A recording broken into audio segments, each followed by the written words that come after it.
Yes, sir. Can you hear me? Yes. Yeah. Yes, I it- can. it's Yeah. so uncanny that just 2 minutes back we were just discussing. That's the irony of the story. Exactly. All right.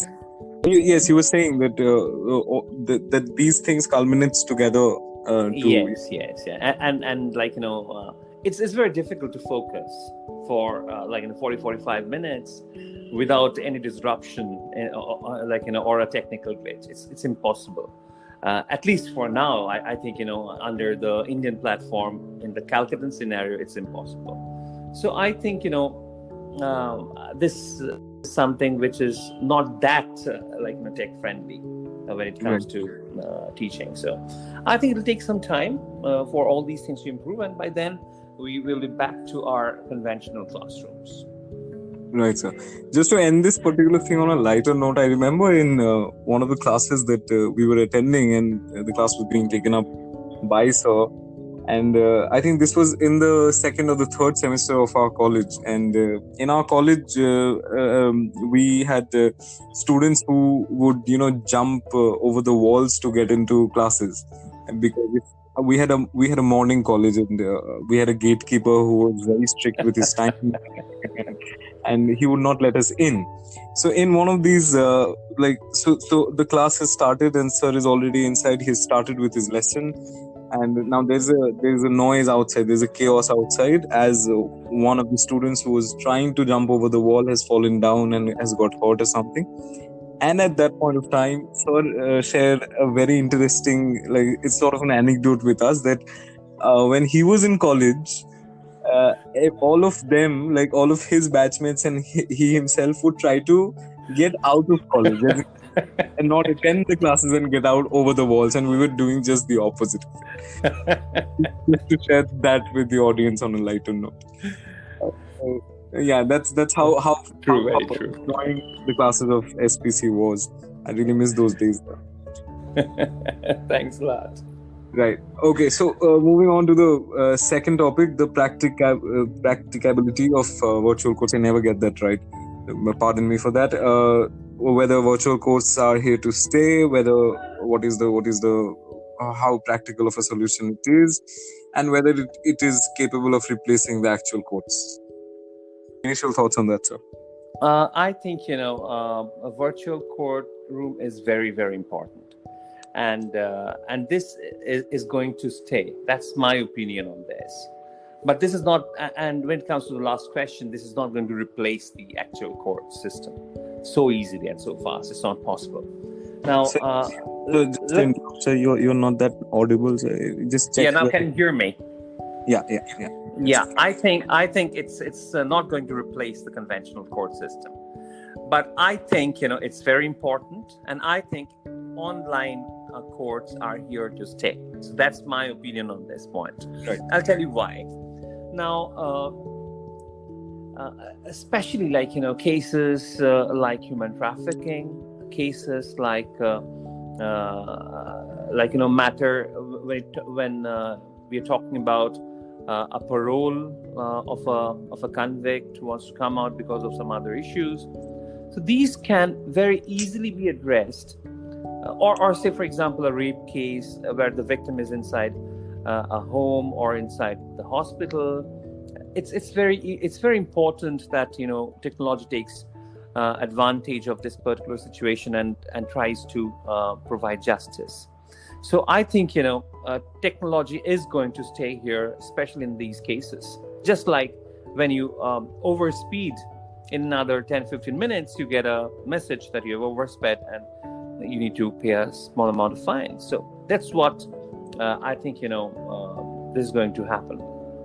Now, coming down to No, just before you carry on to the second point, you mentioned you just said that in extraordinary circumstances, these the implementation of virtual courts, or the system by which the virtual courts function, comes into play as a key element. But sir, just to share something with you, in January of 2020, I was in Bombay. I was working with a human rights organization, and there was a symposium where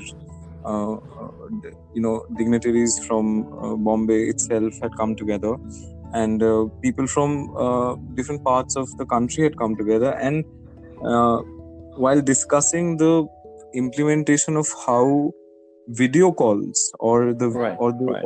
or how statements of victims or statements of especially of the accused are taken, Right. and sometimes hearings are also have also started through video calls, is Right. not the right method on a humanitarian ground. And while pointing this particular thing out, the logic that they had provided was that if the accused who is in jail or is in custody and has not seen his family members or the outside world for the longest time, his visit to the court is the only opportunity of him looking at the outside world.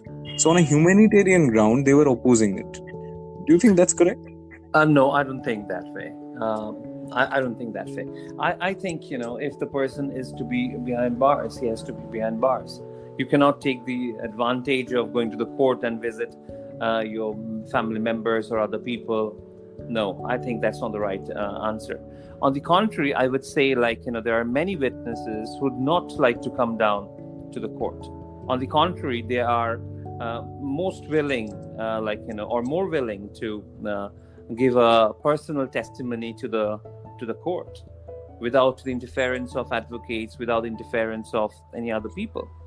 I think virtual courts have a lot more advantage than disadvantages, and I think that's how the things are going to move on, but not in a purely online mode. I'm telling this again.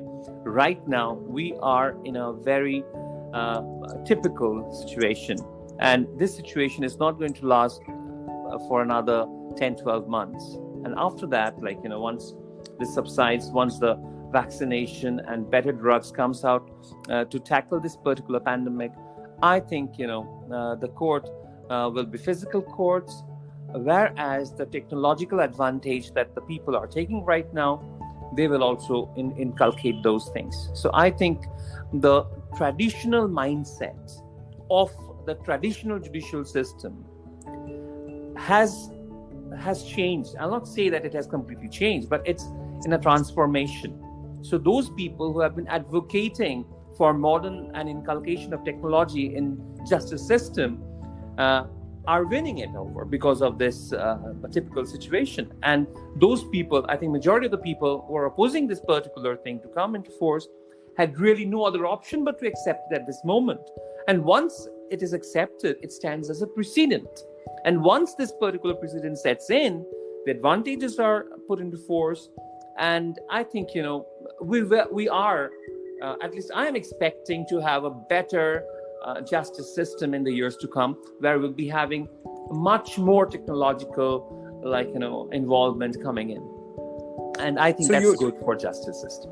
So you're basically walking on the same lines as that of Justice Chandrachud, who had said in one of the first statements that he had issued in terms of the implementation of virtual courts. He had said that the internet provides spaces and tools that are far less costly, far more innovative than what traditional system of hearings or courtrooms are being able to offer and accommodate. He has also said that in the webinar organized by Nyaya Forum of National Academy of Legal Studies and Research, when he was talking on the topic future of virtual courts and access to justice in India, he said that I want to dissuade people from the idea that virtual court hearings are some sort of a panacea, that it's an absolute solution. They will not be able to replace physical court hearings. We had to resort to virtual court hearings because of the pandemic, and we had to protect those who come to court, the lawyers, litigants, media personnel, paralegals, interns, all of them. But at the same time, he just like you have said that what he's saying is that it's never going to be able to replace the actual courts. But sir, you're saying that at this point of time, virtual courts cannot be the absolute answer to the legal system. Is that correct? Yeah, that's right. It's not possible. Yeah, it's not possible. But this gives an immediate impact on the benefits that we can get out of this. And I think, this benefit would be carried forward. At least I wish that it should be carried forward for the ends of justice. But so the way the Supreme Court and the High Courts are functioning, and how easily they've adapted the online system, as close as Calcutta itself, which has the lower court in Calcutta, let's say the Alipur Judges Court or the Police Court, they themselves have not been able to implement the online system as well as the High Courts of the Supreme Court have. And imagine if the situation is such in Calcutta itself, what the situation must be in the interiors of our country. Right. Now, I can very simply give you a solution to this, especially to the question that you've asked. I'm not about the solution to the entire problem. Right, sir. Yes, sir. The answer is economics. If you take into consideration how TCS functions or Sector 5 works, and how much amount of money that is generated in that particular place, and how many people are being benefited, how many families are being fed, and what's the potential of that particular sector. And if you compare the situation in the court, I know this is not a very good comparison, but I'm just putting up this comparison because of the economic things that's happening around. If our court system would have been providing justice, then I think it would have been way better than it is today. I don't think that the court system has a particular problem per se, but the thing that I'm trying to say is that the entire court structure today is outdated. We need to completely change this, okay? And we need to move into a solution system. Courts are not to carry on with the disputes. Courts should be the place where we can get the solution at the earliest. Unless and until this happens, it is literally impossible. Now, there are many things that needs to be done in a situation like this, and I think with the passage of time that should happen, else the entire court system is going to perish. It's not about connectivity only. It's not about that. It's about how much helpful it is for the people around. If you take into consideration the advocates are not happy. If you talk about the people who goes for litigation, number two, more than 90% are not happy if you look into the various statistics. Number three, the judges are not happy with the setup and everything that they are getting. Number four, the people who have been working there, they're not happy because and that's a big problem. Everything is outdated. It's just like why Nokia failed before Apple and Samsung. Exactly. Nokia has not done something ridiculously wrong, but they have not updated them at par with other platforms. So I think the situation is more or less similar to that of Indian courts, and I think that's why we are getting a lot of mediation, a lot of arbitration and alternative dispute resolution system coming up. So I think that's something which you are going to enjoy for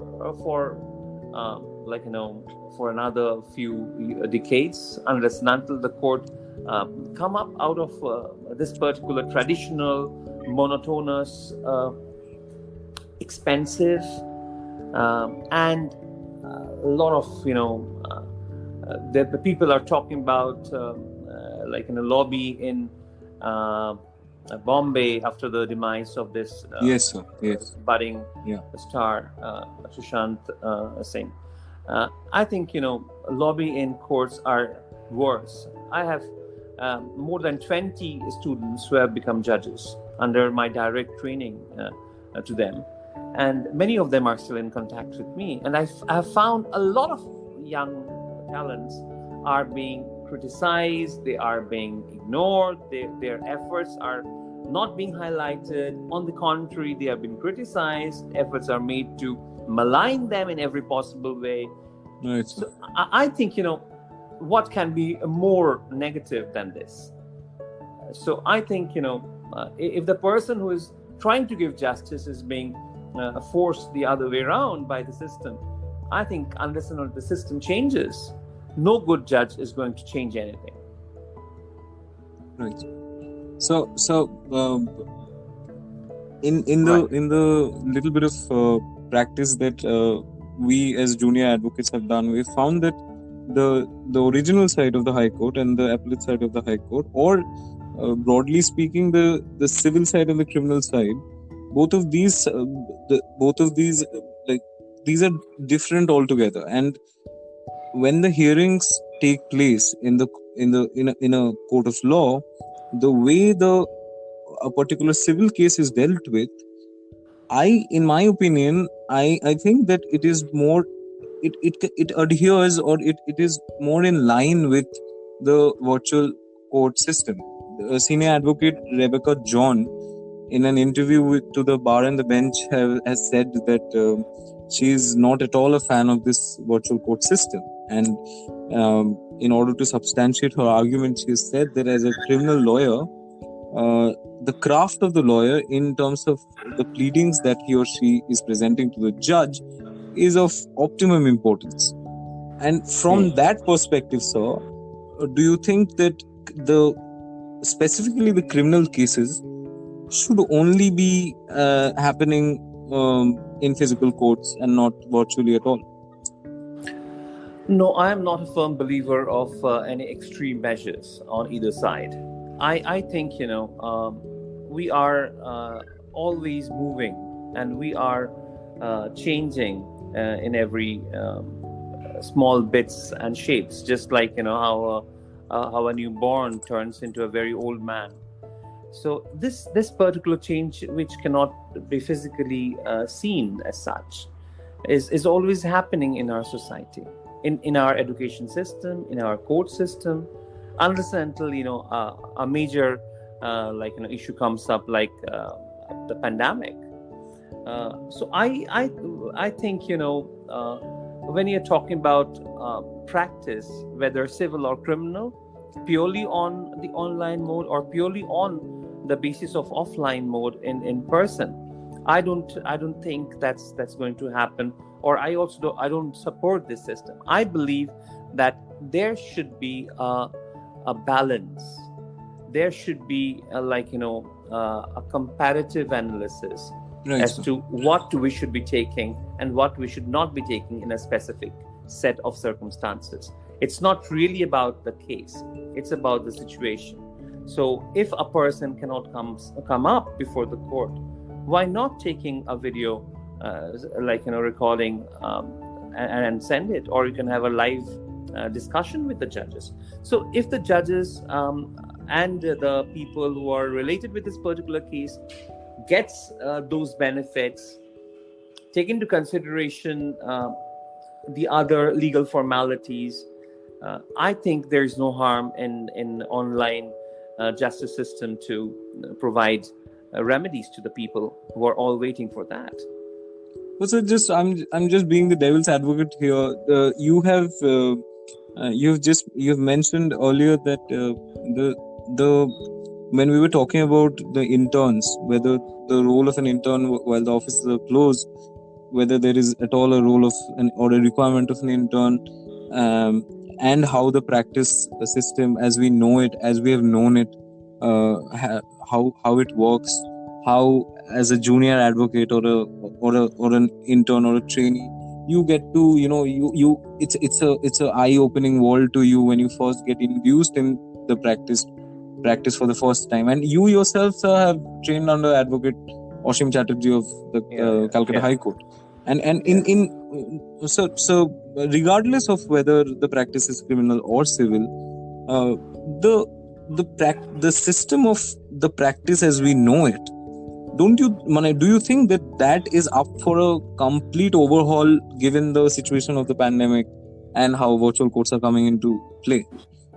See, I would like to make a very clear-cut comparison in this particular scenario. Number one, we have to take justice system and practice in two different cups.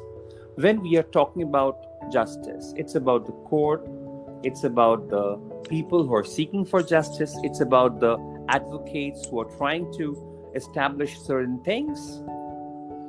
It's not about merely an advocate. Advocate here acts as an amicus curiae to the justice system.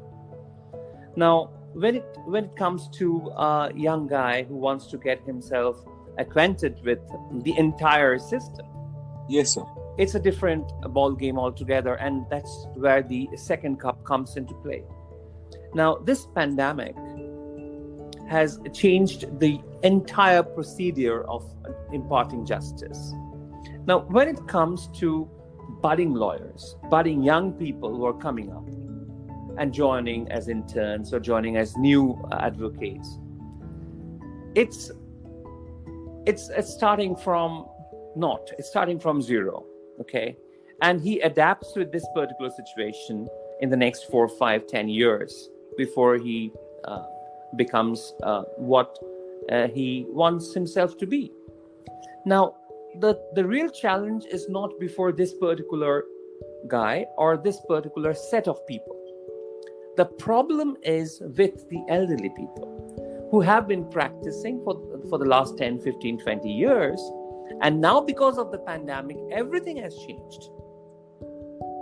So starting from how you go to the court or how you address the judges, how you talk to your clients, how the witnesses will come up and answer the questions before the court, everything has changed. So when it comes to the first person, the young guy who enters the profession, it's not a problem for him because he learns how it happens from this particular point. Now, when it comes to imparting justice, the main objective of justice, the former cup, I think here, those set of people plays a very insignificant role. They have a role, but their role is not that significant in comparison to the elderly people who have been practicing for 10, 15, 20, 25 years. Right. And now when these people are not comfortable with the new set of systems that has been invoked because of this pandemic, I personally believe that the entire justice system has taken a setback. And that is why we are still looking into this question as to whether we will have online or offline conventional system.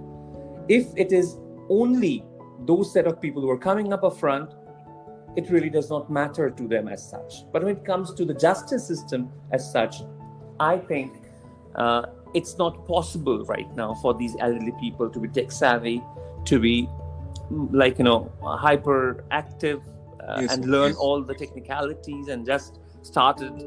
It's just not possible. Literally, it's not possible. The way how the justice system functions, especially when it comes to a senior advocate or a quasi-senior advocate, is not something with a junior at all. So you're basically saying that peanut and butter both together would make the best sandwich possible.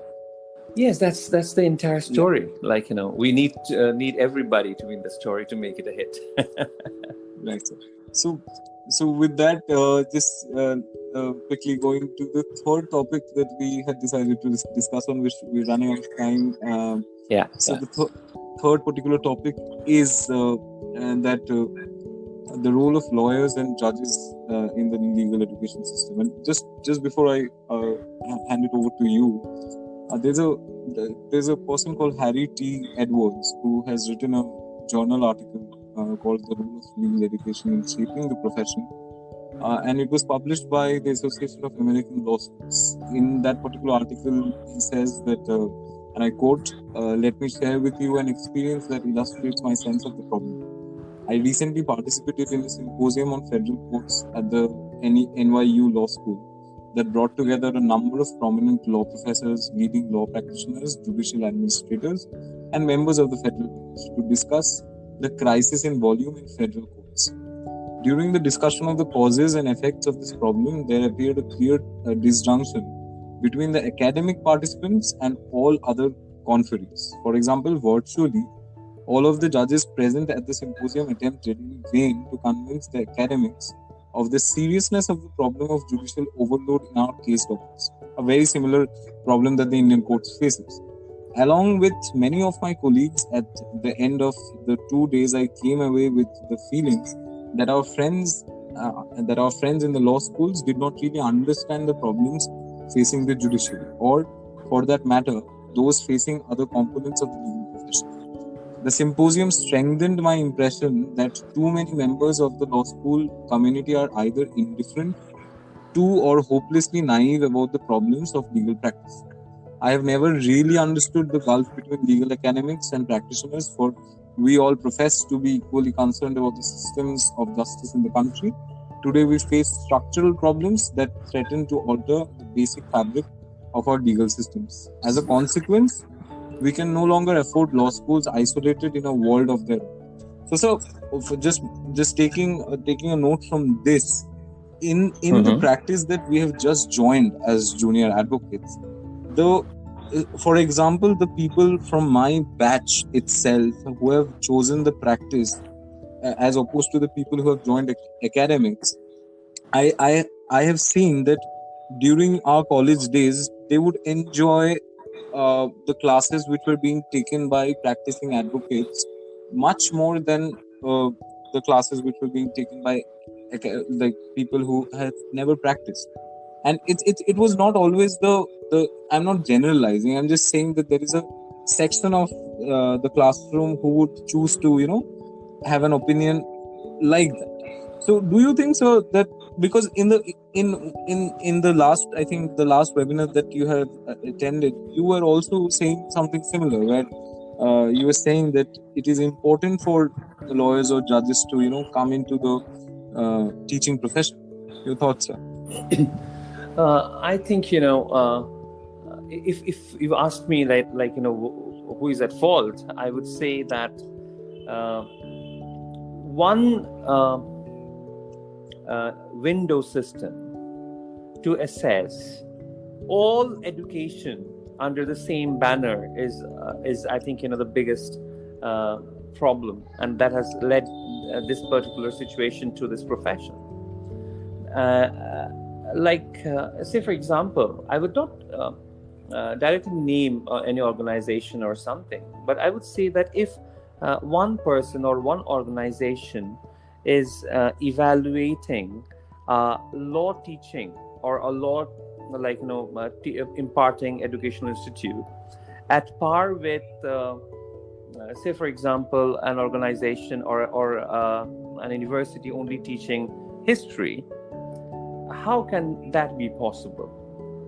Or say for example a department or a college or university which only teaches rocket science.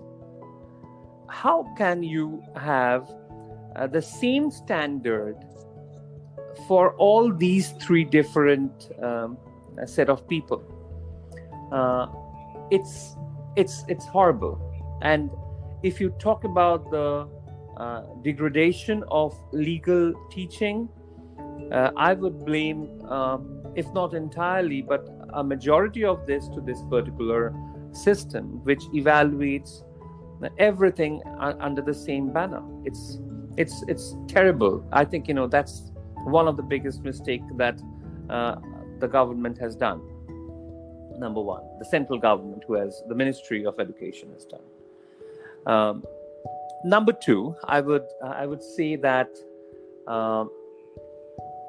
in USA. So would you expand on that?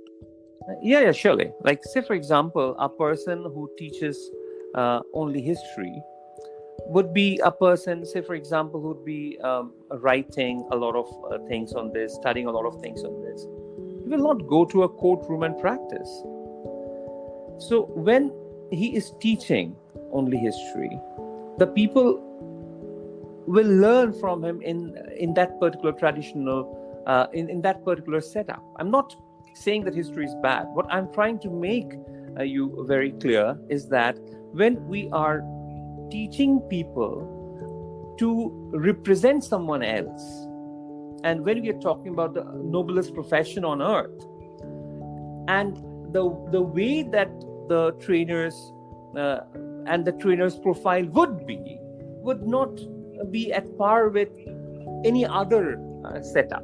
Say, for example, history or political science or English or Bengali or any other subject. So I think the parameters that are being set for a teacher to teach law and a teacher to teach any other subject cannot be the same. Cannot be the same. See, if you ask somebody to be a net qualified or do the PhD as the minimum requirement before you be a person who can teach students who want to be lawyers and judges. So that's horrible. I think that is one of the area which I believe we have done a miserable thing. Number two is which is basically a continuation of the first in the procedural aspect. To explain this, I'll tell you. Previously, when we were studying law, we used to have morning classes, okay, and we had senior advocates coming down to teach us. We had judges who comes up regularly to teach us on weekends and everything. Now, the new regulation comes up and tells that even those people who are guest lecturers will have to spend this amount of time in an educational institution. Arey, my friend, he's a judge, he's a senior advocate. He can't stay here for more than 45 minutes in the morning. And when you're talking about law, I think these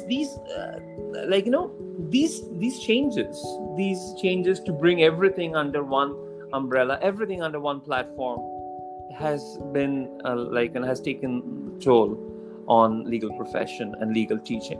I think we need to address this very, very fast in order to see we simply are moving into a situation where these people who are running after certain points to restore their service or to carry on with their service as the hierarchy of assistant professor, associate professor, then something. That is not the main purpose of teaching students who are studying law. I don't think that's the way it should be taken care of. Yeah. I think that is ridiculous to some extent. I'm very I oppose this vehemently, and I think that is the reason. You simply can't have one person who is teaching tax and who is not a tax practitioner, because every second day you find a new regulation coming up, and you'll not get a tax practitioner who will come down and spend a minimum of 5 hours for 2 days in the university. It's not possible for him. The same thing happens with any criminal advocate, any civil advocate, any judge, any sitting judge, any former judge. See, we have to address this particular thing. Unless and until we do this, this problem is not going to subside.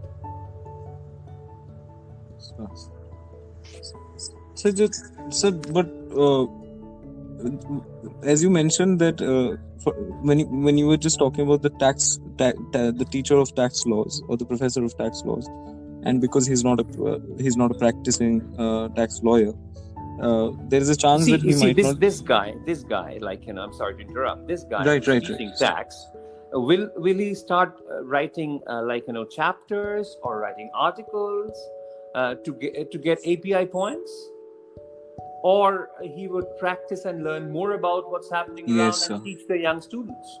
Perfectly put, sir. Yes, yes. So it's not about that. You don't need to write even one article if you're a practicing advocate, or like it's horrible.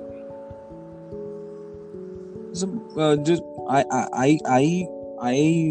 am trying to point my direction towards a particular incident which happened in the Calcutta University, where under Calcutta University's Department of Law, in the batch of 2019, had to suffer a very stupid mistake from, I believe, the people who were setting the curriculum, where when we were writing the examination, we were studying a particular subject which was obsolete in India, and where the goods and where goods I and know services that. tax This is was not with you. already This in is also place. with us.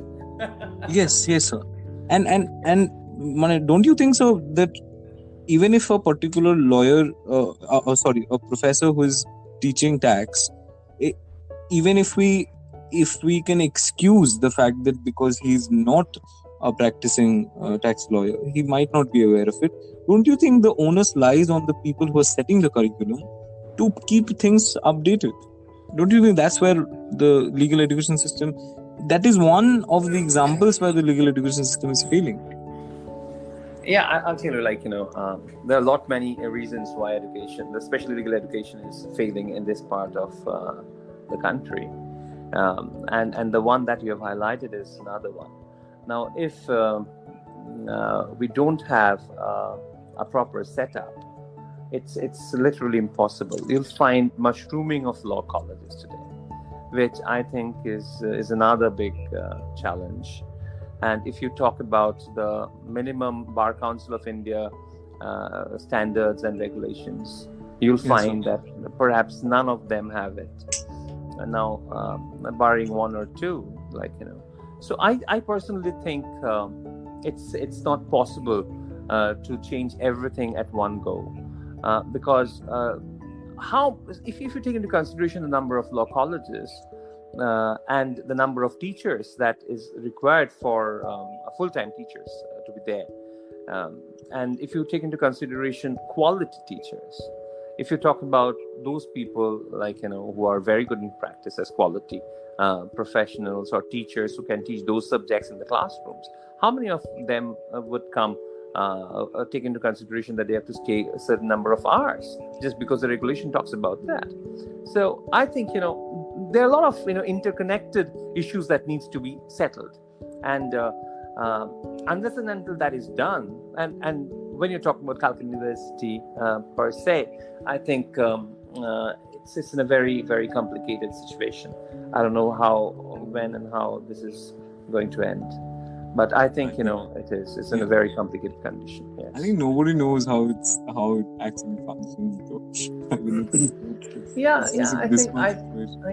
but I'm very much hopeful, because very recently I found that they're recruiting new faculty, so that's good from one side. So let's see, I've always been an optimist, and of course, we all know. and I've always seen things improving, especially when it comes to legal education also. If you take into consideration Srinath Law College, where I did my LLB, 5-year LLB course.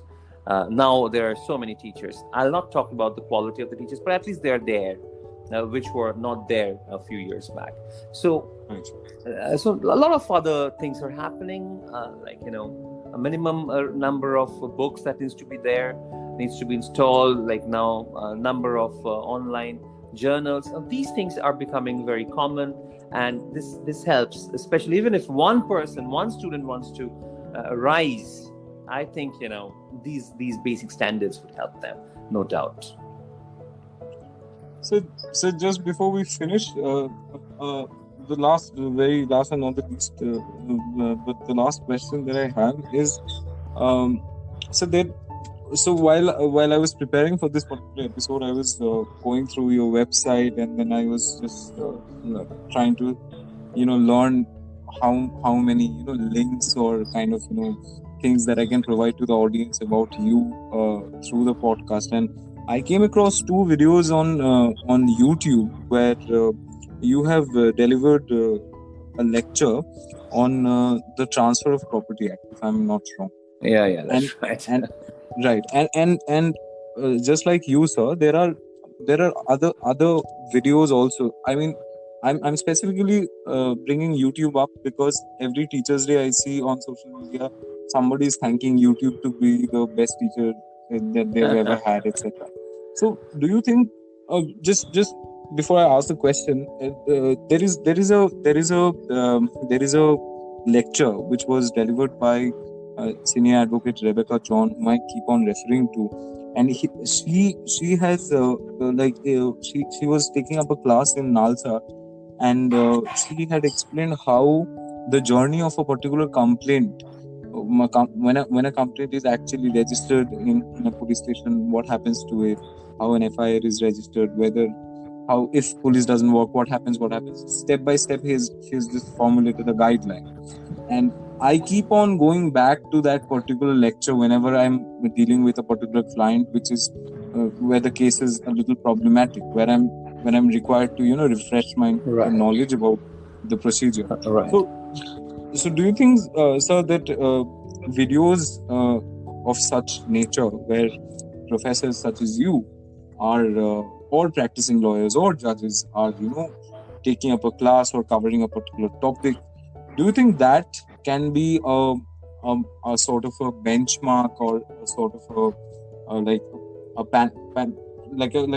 perfect solution to the problems that the pandemic has brought us in? Yeah, I think that's a very good question that you've raised, and I think this is something which will